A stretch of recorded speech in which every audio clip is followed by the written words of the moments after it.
That's Ron Sexsmith. I came across him over 10 years ago, and this song has helped me through some really difficult times. And my life, I see it as a soundtrack. I mean, if I want to remember something, I got to remember the song that was out during that time. Music was my life. Unfortunately, I didn't have any kind of singing voice to go with it. Um, and this song in particular, because he says there's gold in them hills. And the hills represent all the struggles, all the no's that come into our lives. And at this time, this song is really important and really has a strong message. So I'm going to put the words of it in the description box. And as always, my dear ones, our candle lit for each and every one of us. I hope everybody's doing okay, handling this enormous emotional pressure. There is such an energy out there. It is hard. Um, Literally, anytime I do a reading, I always like to ground myself. And when it's wintertime, I just go to my floor. But when it's nice out, I come to the ground and I literally get as close as I can. And today I was walking out to, I have this tree that I like to lean up against. And I was walking out to the tree, and I guess I had been watching a video on my camera, and the video had stalled. I live out in the country. Our internet is just psh. And so when I went to go sit on the tree, all of a sudden, the video started, and it was about protesters on a bridge. I think it was Philadelphia. I'm not 100% sure, but they showed all these people lying down in the fashion of George Floyd, with their face against the concrete, their hands behind their back, and I felt inspired. I laid on the ground. I put my face to the grass, and I could feel this overwhelming feeling of just so much pain and so much frustration and so much heartache. And it's like, there's only so much that people can take. And I mean, if that's what I'm feeling, can you imagine what others are feeling? I can't even put myself there. I don't want to. And I don't want anybody else to be there. Like, this is crazy. So this emotion, these energies are out there. And I lied on the ground. I was like, oh God, universe, please give me a message. Give me something. Give me some kind of understanding. And at that moment, my youngest son, ran by, and he's like, hey, Mom. And when I looked up, he had his black shirt on from the WWF, and it had New World Order on it. And I thought, oh my God, is that a message? Is that like the universe trying to say, hey, this is bigger than what we think, Nina. As much as you keep saying it's big, you have no understanding. So I thought, we're going to come online and get with my friends where I feel supported, and let's have a look and see, are we dealing with the New World Order? Because let's face it, to have control in the same fashion as, say, the way China does, you have to get people sick. We have the pandemic. You have to get people poor. We have job loss, businesses being demolished, the rich are getting richer, the poor are getting poorer. Then you add to it the people inciting people that are from the middle and the lower to fight among themselves, and then say, hey, we can help you. We know how to get rid of all of this. Just follow us. Give up your rights. Follow us.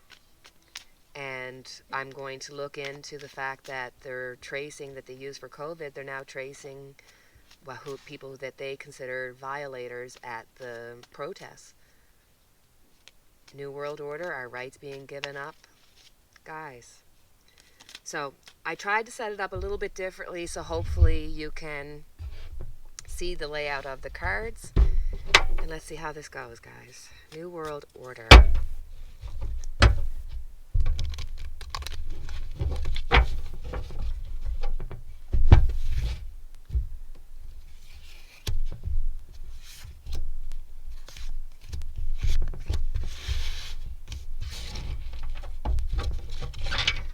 Alright.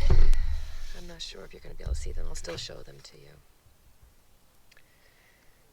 The overriding card is the card of a deal, a card of a plan, a coming together. So yes, this strongly feels like those who are in power, those who have the ability, those who have the money, are exacting their plan.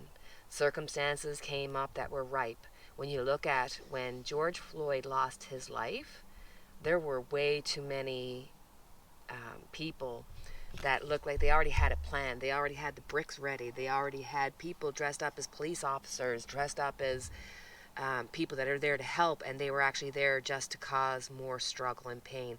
This is being paid for by high up, high up. Betsy DeVos's brother comes to mind. Here we are. It's keep people in a state of illusion, delusion. Keep showing them just card after card.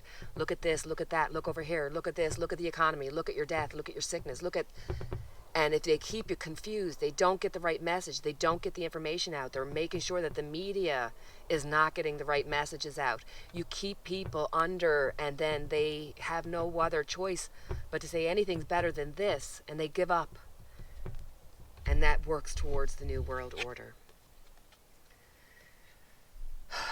Yes, they are trying to push away from the attacks that they feel have been coming. People have been feeling, look, Barack Obama became president for 8 years, and those who are in power, those who did not want to see this equalization, they are pulling away, and they are saying, nope, we don't want this. We're going to go into this direction.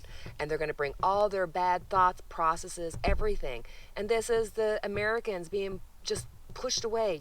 We're going to take everything and keep your problems with you, because that creates a stronger upper class.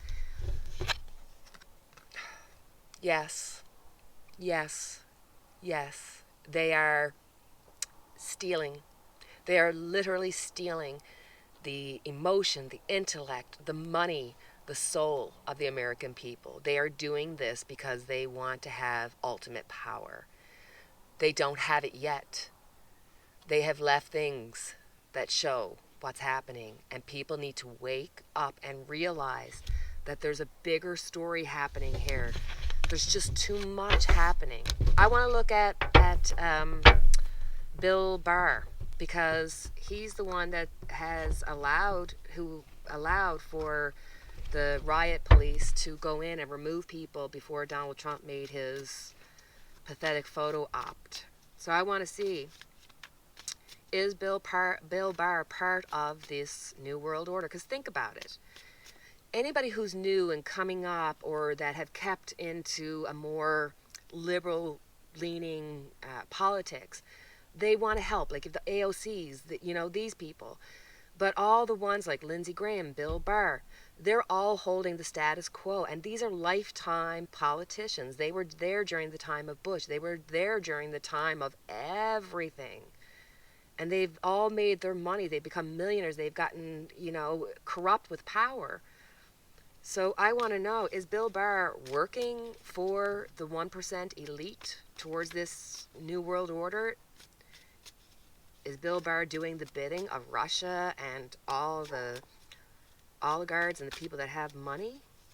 Why would he, they are literally turning the police on their own people who are peacefully protesting. So Bill Barr, what is happening with you, my son? What's going on?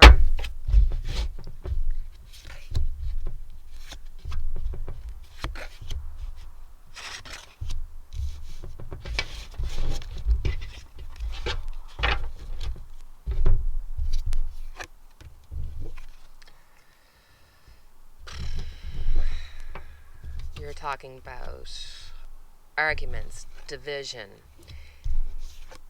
He is intentionally causing more strife. He is part of the whole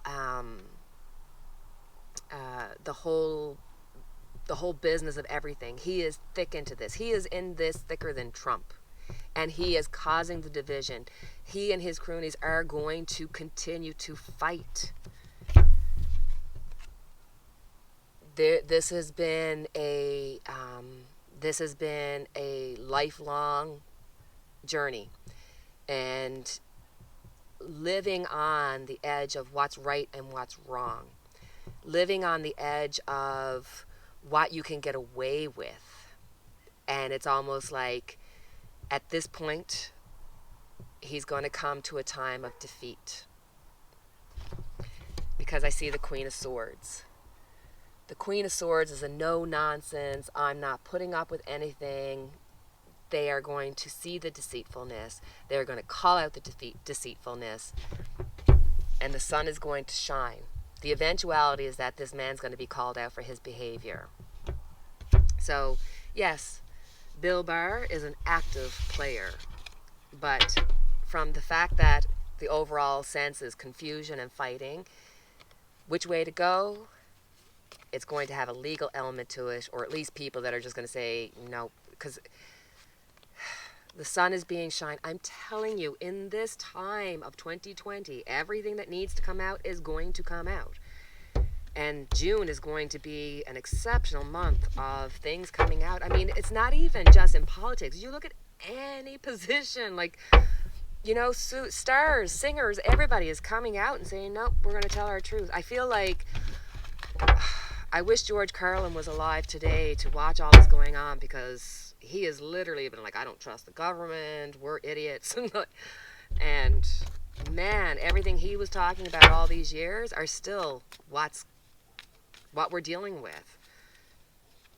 But the energies are so demonic, like really and truly. There's almost like there's people that are on this vibration of wanting change, but at the same time there's people that are in the vibration of, look, this is our last chance at trying to get our hurrah. Donald Trump gave us a platform to get out there and get in public. This wouldn't have been able to happen under a different president, because even, you know, no matter who they were, there was this line of morality that they walked, and Donald Trump is void of it. So they were able to walk all over it. So we looked at Donald Trump's week, and boy, has it been a crazy week. Let's see how Donald Trump is feeling about the current atmosphere, and is he considering, or will he, bring out the military? Because his back is up against it.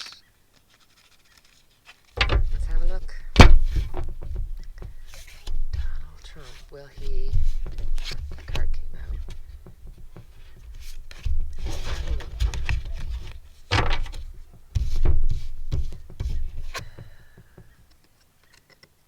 Boy, is he thinking about it. He is weighing his options. He is looking at the situation from all different angles.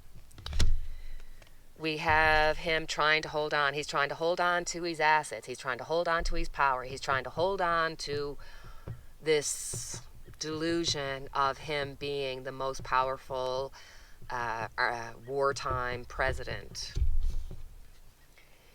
He is trying to hold on to his strength. He's trying to hold on to what he was able to accomplish up to this point.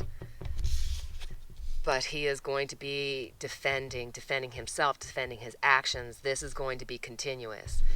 This, to me, is worrisome, because he is trying to see it he's trying to look at it from every angle to figure out how can he maintain power. This is not a definite yes, but it's a definite maybe. Will he bring out the military? Will he get enough pushback so that they'll say, no, we can't allow you to do that? Or will he actually put the military in?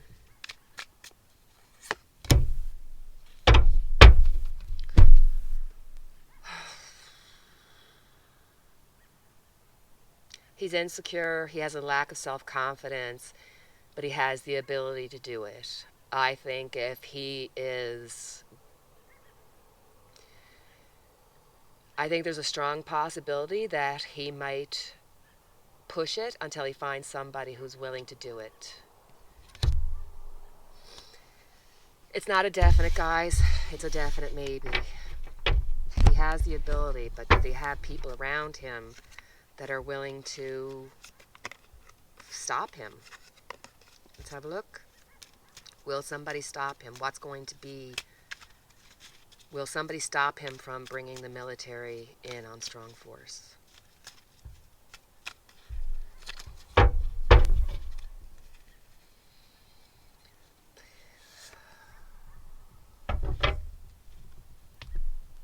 Guys, I'm really worried that Donald Trump is going to push it. I really worry that he will try to do it. Um, yeah, I'm going to leave that at that now. The energies are right now is a definite maybe, even maybe, because he's so out of control that he might use it as a means of control. Even if we see it just a small amount, even if it's just around his little bubble of the White House. Which I suggest somebody should go in and paint the pillars and all the window surrounds and everything black and make it the black and white house. Why not? So that's my reading. Uh, oh, just to let you know, I'm going to be going live with Marie from Marie's Table on Saturday. I have never done live, and I've never done a reading with another person. So it's going to be exciting, and I'm just like, ooh, I'm nervous as heck. But I think it's a good time to try it out, and I don't think I could have asked for a better soul support or sweet person like other than Marie. So I don't think I could have done it with anybody else but her. So next time we'll see you live with Marie at Marie's Table. I will take up a seat, I will have my coffee, and I will still have my candle for each and every one of us. All right, guys, wishing you light for your darkness. Stay safe. Take care.